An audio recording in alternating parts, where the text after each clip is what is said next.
समस्त दर्शक बंधु को मोर नमस्कार। आज कोरोना महाविपत्ति समय रे मु सम्राट समीर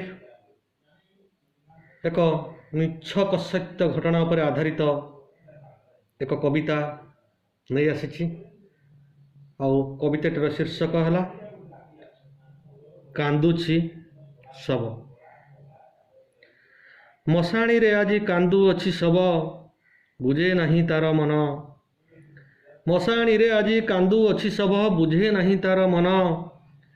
भाई बंधु सखा ज्ञाति परिजन, सते किबा मूल्यहीन। भाबुथिला सिए छखंड काठरे, नेई जिबे ताकू बही। भाबुथिला सिए छखंड काठरे, नेई जिबे ताकू बही। सांगे चालुथिबे निज लोक सबू, राम नाम कही कही।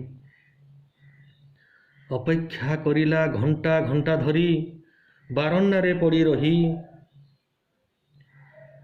अपेक्षा करिला घंटा घंटा धरी, बारंडारे पड़ी रही।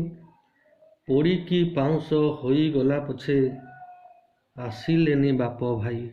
तो दर्शक बंधु, इथिरे आपन टे चिंता करंतु। आम निजे सचेतन रहिबा एवं समस्ते केमिति सचेतन रहिबे सेतिपाई मध्य टिके चेष्टा करिबा।